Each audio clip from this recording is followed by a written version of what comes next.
Yes, this is an addendum to the human development video. I want to add socio-cultural, humanistic perspective among, and I also want to add the ecological and spiritual developmental theories to the mix. Okay, while earlier developmental models focused primarily on stages of personality, cognition, and morality, later theorists emphasized the importance of social environment, cultural context, and human motivation. Okay, and that's what we're going to kind of go over now with these next four theories. So, two important theories to discuss in the social, cultural, and humanistic perspective is Lev Vygotsky and Abraham Maslow. Okay, Lev Vygotsky emphasized that human development cannot be understood outside of cultural and social contexts. He argued that cognitive development occurs through social interaction and cultural learning. These perspectives is often referred to as social cultural theory.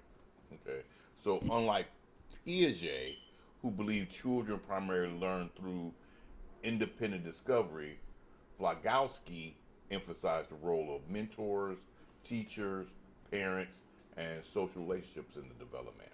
Okay, one of his theory primary focuses on a few things. So let's look at the zonal proximal development, the ZPD, zone of proximal development. One of Vygotsky's most important concepts is this, and ZPD refers to the differences between what a learner can accomplish independently and what a learner can accomplish with guidance and support. So, in other words, development occurs most effectively when individuals are supported by more knowledgeable others. Okay? And an example of more knowledgeable others may include people like teachers, parents, mentors, or peers with greater expertise. Okay? The developmental goal of this model is to enhance learning through social interaction and guided instructions. And individuals develop cognitive abilities through collaboration and cultural participation. So, positive outcome in this is when an individual are supported within the zone of proximal development or the ZPD. They develop higher level thinking skills, problem solving ability, cognitive independence, and strong learning capability. Right? This process is often referred to as scaffolding, where support gradually decreases as competence increase. If the individual lacks supportive learning environments or mentors, they may experience delays in cognitive development, reduced problem solving skills, academic struggles, and limited intellectual growth. So, counselors working in schools often apply this theory when addressing learning challenges and educational development. Then there's the humanistic developmental theory, and the most popular theorist here is Abraham Maslow. So Maslow introduced a humanistic perspective on development, emphasizing human motivation and the pursuit of personal growth. His most well-known contribution is the hierarchy of needs. So Maslow believes human development is driven by the desire to fulfill increasingly complex psychological needs. So let's look at a little bit of this hierarchy of needs. That propose that human needs are organized in a hierarchical from basic survival needs to higher psychological needs. Okay, so usually this is done in a triangle. Okay, as far as like illustration. So the first of these needs is the physiological needs. These are the basic biological needs required for survival, including food, water, sleep, and shelter. So when these needs are met, can focus on higher level development. If these needs are unmet, individuals experience physical distress, survival anxiety, and difficult concentrating on higher level goals. After that, after the physical, physiological needs, come the safety needs. These include physical safety, financial security, stability, and protection from harm. Individuals develop a sense of security and stability in this domain. However, when safety needs are unmet, individuals may experience chronic anxiety, fear, or hypervigilance. The next of these domains is love and belonging. Humans have a fundamental need for relationships, friendships, family connection, and social belonging. Here, individuals develop strong emotional connections and social support. When these needs are unmet, however, individuals may experience loneliness, depression, and social isolation. After this, the next hierarchy of need is esteem needs. These include self esteem, recognition, achievement, and respect for others. In here, it is sought for individuals to develop confidence, competence, and self worth. When esteem needs are unmet, individuals may experience low self esteem, feelings of inadequacy, and lack of motivation. And then finally, there's the self actualization. Self actualization represents the highest level of psychological development. It refers to the realization of one's full potential. Self actualized individuals tend to demonstrate creativity, authenticity, purpose, personal growth. Individuals experience meaning, fulfillment, and psychological integration. When individuals cannot pursue personal growth, they may experience existential frustration, lack of purpose, and psychological stagnation. Counseling implications with both of these models have important implications. Vygotsky's contributions, counselors recognize the importance of social support system, mentorship, educational environments, and cultural influence on learning. This perspective is easily important in school counseling and developmental counseling. Maslow's contributions, Maslow's theory reminds counselors that basic needs must be met before higher psychological growth can occur. For example, a client experiencing homelessness, food insecurity, or unsafe environments may struggle just to focus on deeper psychological concerns until those basic needs are addressed. Okay? So that's what I want to make sure I emphasize with that. Another additional thing I want to talk about is ecological and spiritual development, right? Human development does not occur in isolation. Individuals are influenced by social systems, cultural environments, and belief systems that shape how they both grow across the lifespan. So, two theories that help explain these influence are the ecological system theory and the faith developmental theory. The ecological systems theory is developed by Bronfenbrenner, right? Bronfenbrenner proposed that human development is shaped by multiple layers of environmental influences rather than viewing development as occurring solely within the individual. Bronfenbrenner argued that development is influenced by interacting systems surrounding a person. This perspective is easily important for counselors because it helps explain how family, school, communities, and culture impact psychological development. The five environmental systems that are in this theory is a microsystem that refers to the environments where individuals have direct interaction.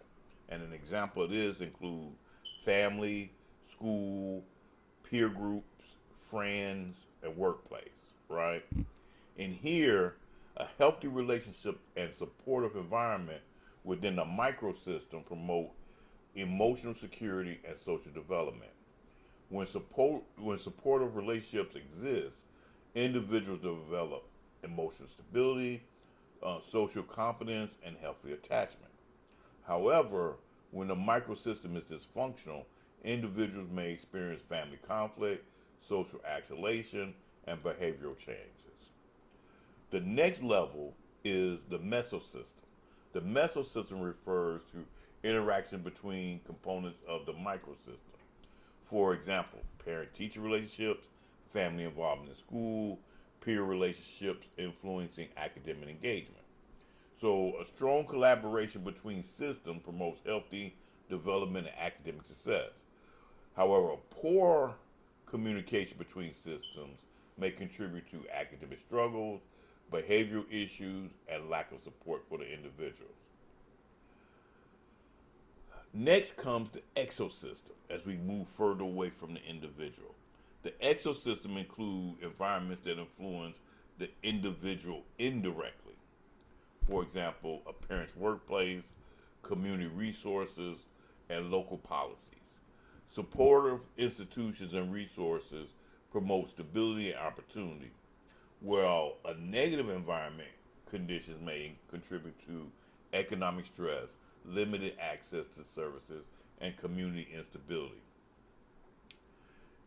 After this comes what we call a macro system. A macro system refers to the broader cultural values and societal structures.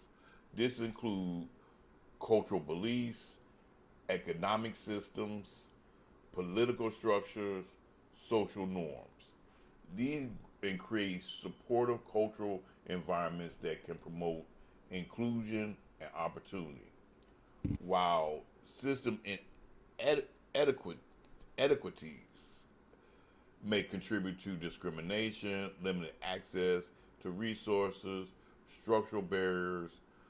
Councils may understand how macro systems influence such as racism, poverty, and cultural norms affecting mental health.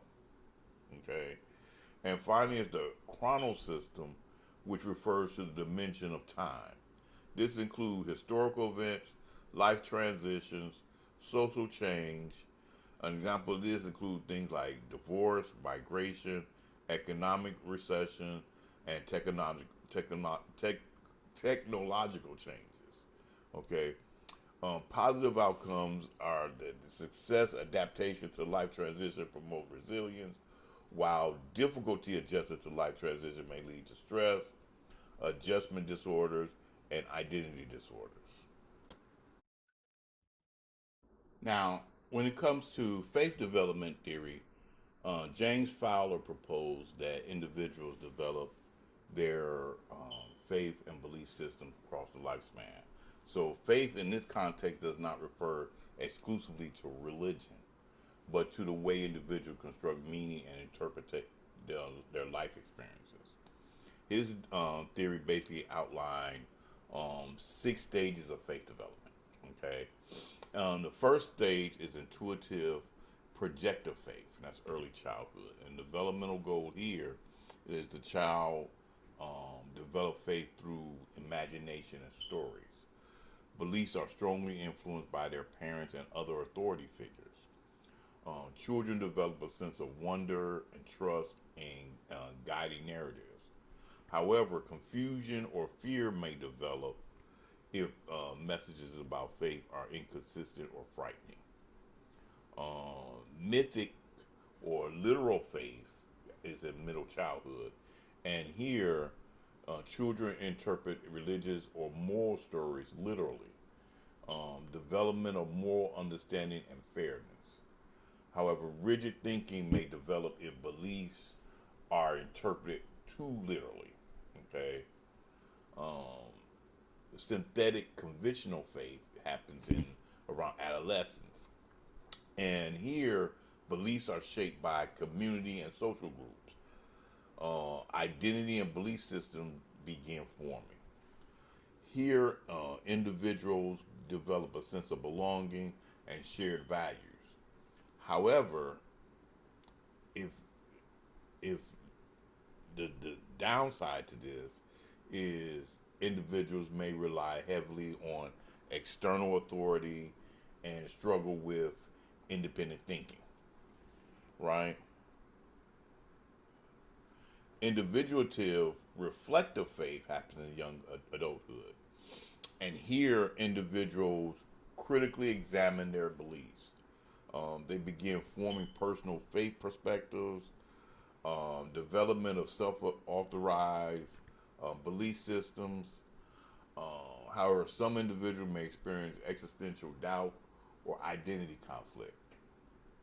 Um, Conjunctive faith happens in midlife, and individuals integrate complexity and accept paradox.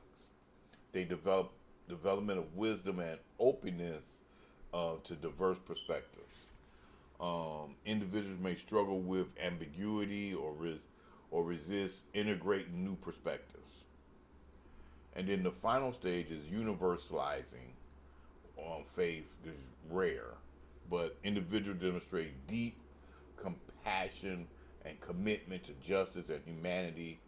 Examples often include influential spiritual leaders, um, a life guided by universal compassion and ethical commitment is here.